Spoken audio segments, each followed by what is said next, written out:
Hello,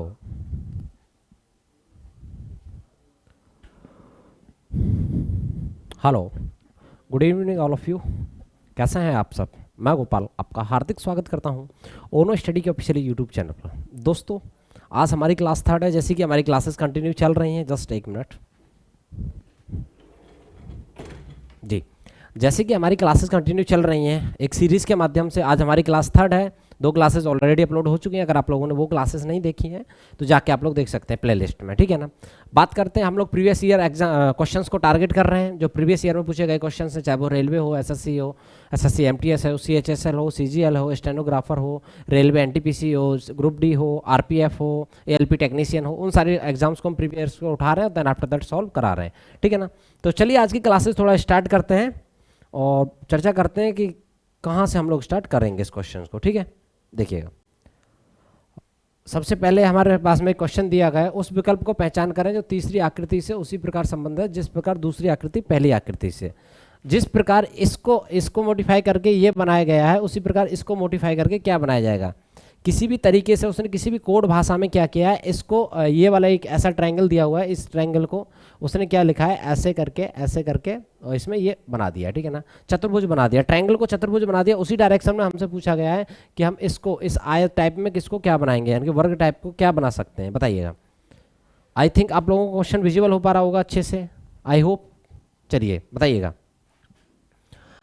अब देखते हैं कि आप लोगों को बताना है कि जिस प्रकार ट्रायंगल इससे संबंधित है उसी प्रकार ये वाला आयत किससे संबंधित होगा। ऑप्शंस आप लोगों के लिए दे सके, फर्स्ट में स्टार है, सेकंड में ये है, थर्ड में ट्रायंगल है, फोर्थ में यानी कि फिफ्थ भुज यानी कि पंचभुज। बताइएगा। देखिएगा, सबसे पहले आप लोगों को बेसिकली समझना है क्या बेसिक। देखिएगा यहाँ पे कौन सा वाला कॉन्सेप्ट अप्लाई हो रहा है। यहाँ पे कॉन्सेप्ट एक अप्लाई हो रहा है कि सर यहाँ पे ये ट्रायंगल था और ट्रायंगल को अगर इसने एक्सटेंड किया, एक्सटेंड करके सर यहाँ पे क्या बना दिया, चतुर्भुज बना दिया, चतुर्भुज, ठीक है। अब चतुर्भुज सर इसने कैसे बना दिया, देखिएगा। अगर एक सिंपल कॉन्सेप्ट से हम समझना चाहें और सिंपल अगर कॉन्सेप्ट से समझना चाहें तो देखिएगा 1 2 और 3, 1 2 और 3 और 4, 4। देखिएगा यहां पे 4 है इसका,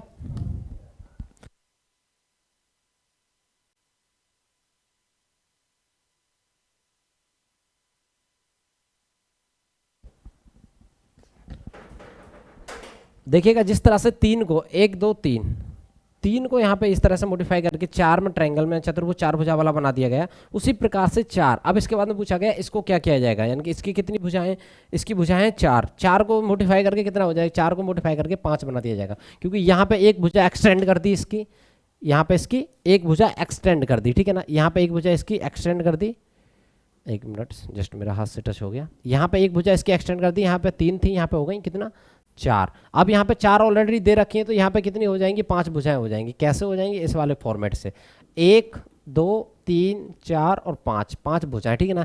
यहाँ से 3 से उसने 3 भुजाओं से 4 भुजा वाला बनाया, यहाँ से 4 से अब हम लोग 5 भुजाओं वाला बना देंगे। कैसे, ऐसे करके ये वाले फॉर्मेट में पंचभुज बना देंगे। ये वाला ऑप्शन एलिमिनेट, ये वाला ऑप्शन एलिमिनेट, स्टार भी एलिमिनेट, और इसके fourth is the right answer for this question. I hope आप लोग अच्छे से समझ पाए होंगे, ठीक है ना। ज़्यादा ड्रॉ कर दिया शायद मैंने आज। चलिए नेक्स्ट क्वेश्चन की तरफ आगे बढ़ते हैं। नेक्स्ट क्वेश्चन क्या कह रहा है, नेक्स्ट क्वेश्चन को देखते हैं। ये वाला क्वेश्चन आइएगा, ये वाला क्वेश्चन क्या कह रहा है। ये वाला क्वेश्चन कह रहा है अगर किसी भाषा में ऐसे एन डी वाई, अगर किसी भाषा में S A N D Y, ये आप लोगों के प्रीवियस ईयर में पूछे गए क्वेश्चंस हैं, ठीक है ना। प्रीवियस ईयर में पूछे गए क्वेश्चंस हैं, ठीक है। क्या लिखा जाता है, H Z M W and B, ये आप लोगों को कोड करके लिखा जाता है। अगर किसी लैंग्वेज में इस शब्द को कोड करके ये लिखा जाता है, ठीक है ना, तो उसी भाषा में CRATE को क्या लिखा जाए, आप लोगों को बताना है। मैंने आप लोगों को क्या बताया, ये नंबर कोडिंग का क्वेश्चन है, ठीक है ना। कोडिंग डिकोडिंग में से आप इसको मान सकते हैं नंबर कोडिंग, ठीक है ना। चाहे तो इनका डिजिट लिख के आप लोग इसको सॉल्व कर सकते हैं। डिजिट लिख के आप लोग सॉल्व कर सकते हैं कि इसका कितना होता है, एस का होता है सर 19, एक का कितना होता है, एक का होता है 1। आप लोगों को 10 सेकंड का टाइम है, आप लोग इसे सॉल्व करके पहले मुझे बताइएगा, देन आफ्टर दैट मैं इसको सॉल्व करूंगा, ठीक है ना। बताइएगा, ऑप्शन ए में XIZVG, option B, option C, option D, कौन सा वाला option is the right answer हो जाएगा इस क्वेश्चन के लिए, बताइएगा।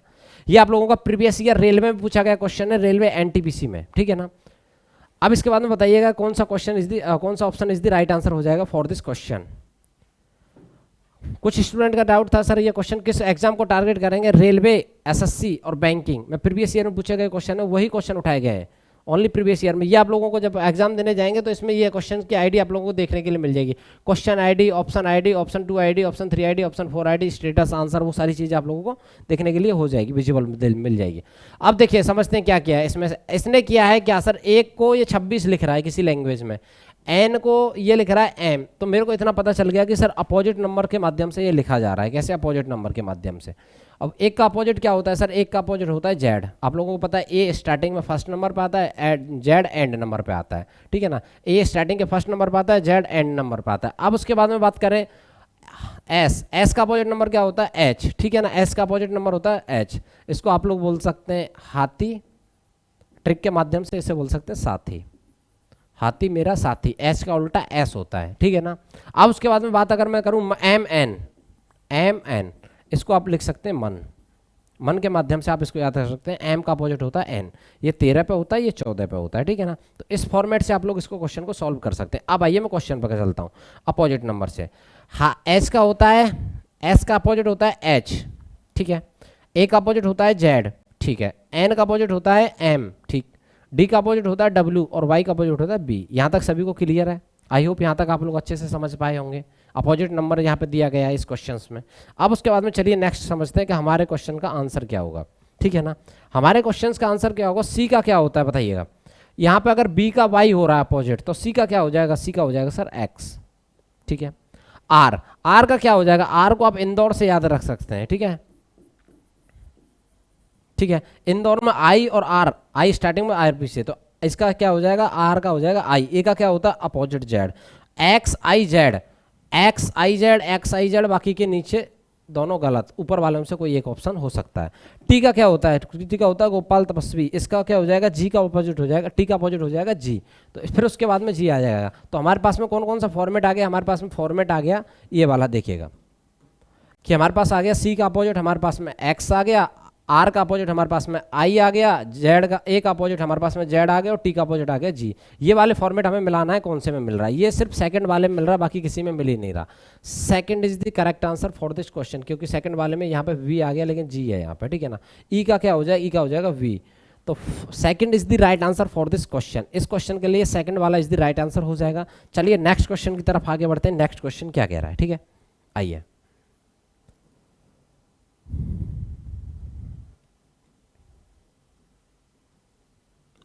चलिए नेक्स्ट क्वेश्चन को समझिएगा। नेक्स्ट क्वेश्चन क्या कह रहा है, नेक्स्ट क्वेश्चन डायरेक्शन से रिलेटेड है। मैंने आप लोगों को हमेशा बताया था कि डायरेक्शन कॉन्सेप्ट, डायरेक्शन एक टॉपिक है जिसका कॉन्सेप्ट बहुत इंपॉर्टेंट है आप लोगों के लिए, ठीक है ना। किस तरीके से वो मैं आपको थोड़ा सा समझा देता हूँ। देखिएगा एक ये क्वेश्चन क्या कह रहा है, ये क्वेश्चन कह रहा है ओ बिंदु से पश्चिम के सम्मुख एक व्यक्ति 4 किलोमीटर चलता है।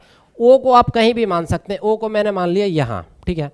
ओ से पश्चिम की तरफ, आपको पता है अगर डायरेक्शन बांटा जाए तो इधर पूरब, ऊपर उत्तर, नीचे दक्षिण, इधर पश्चिम। पश्चिम में कितना जा रहा है, पश्चिम में जा रहा है सर वो 4 किलोमीटर, ठीक है जी, मैंने लिख लिया उसको 4 किलोमीटर, 4 किलोमीटर, यस।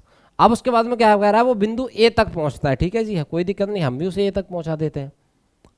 ए तक पहुंच गया। अब इसके बाद में क्या बोल रहा है, फिर वहां से वह दाएं लेता है। अब एक बात बताइए, किसी आदमी का मुख अगर पश्चिम की साइड में तो उसका दाएं किधर हो जाएगा, दाएं सर ऊपर की साइड हो जाएगा, बाएं नीचे की साइड हो जाएगा। यहां से वो कितना इधर चलता है, इधर साइड में चलता है, ठीक है जी। कितना चल रहा है, 4 किलोमीटर, यानी कि 4 किलोमीटर वो फिर से चल रहा है, ठीक है सर, 4 किलोमीटर उसको हमने फिर से चला दिया। यहाँ तक किसी को समझने में कोई प्रॉब्लम, लेफ्ट राइट ही चलेगा डायरेक्शन में, और किधर भी नहीं जा सकता, ठीक है ना। यहाँ से दाएं चला, 4 किलोमीटर चला, बिंदु बी पर पहुंच गया, ठीक है सर, बी पे हम भी पहुंचा देते हैं इसको। ये यहाँ पे आ गया बिंदु बी, ठीक है, बिंदु बी पे पहुंच गया। अब यहाँ से क्या करते हैं, फिर यहाँ से दाएं तो इधर ही हो जाएगा, नॉर्थ का दाएं तो इधर ही साइड में होता है, दाएं मुड़ा और फिर कितना चला, यहाँ से फिर दाएं मुड़ा और 4 किलोमीटर चला, ठीक है सर, फिर से 4 किलोमीटर चल रहा है, फिर से 4 किलोमीटर चला, बी बिंदु पर पहुंच के फिर वहाँ से फिर दाएं मुड़ा और 4 किलोमीटर चलता है, बिंदु सी पे पहुँचता है, ठीक है जी, बिंदु सी पे ऐसे पहुँचा देते हैं, ये आ गया इसका बिंदु सी, ठीक। फिर यहाँ से दाएं मुड़कर 3 किलोमीटर चलता, अब यहाँ से दाएं नीचे की साइड हो जाएगा, ठीक है ना। अब यहाँ से दाएं नीचे की साइड हो जाएगा, ये 3 किलोमीटर इसने यहाँ पे चला, कितना हो गया, 3 किलोमीटर यहाँ पे नीचे की साइड में चला, ओके।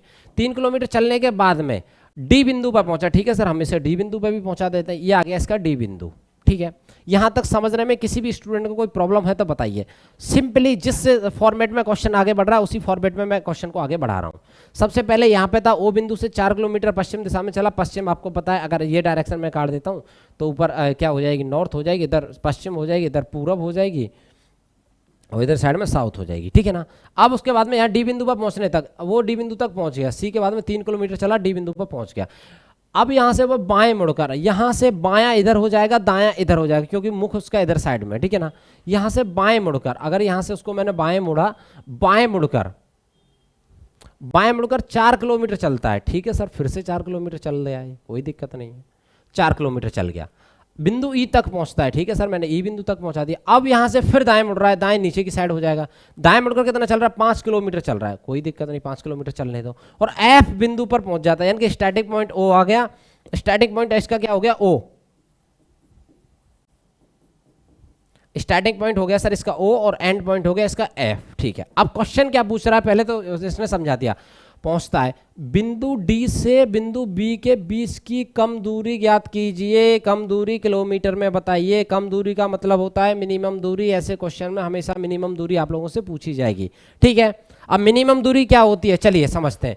कौन कौन से पॉइंट से पूछ रहा है, ये पूछ रहा है सर बिंदु डी से और बी तक के बीच की दूरी, बिंदु डी ये है और बिंदु बी ये है, तो डायरेक्ट इसके बीच की यहाँ ये वाली दूरी पूछ रहा है, कम से कम दूरी। एक दूरी ये हो गई बिंदु, यहाँ से मैं सी पे गया, सी से डी पे गया, ये हो गई लॉन्ग दूरी, लंबी दूरी। और शॉर्ट दूरी वो होती है जो बीच में होकर ट्रायंगल बन जाता है, आधार लंब प्लस कर्ण वाला फॉर्मूला, ठीक है ना, पाइथागोरस प्रमेय में। अब समझते हैं कि कैसे इसकी दूरी निकाल सकते हैं हम, ठीक है ना। अब समझते हैं कि कैसे हम इसकी दूरी निकाल सकते हैं, आइए समझते हैं।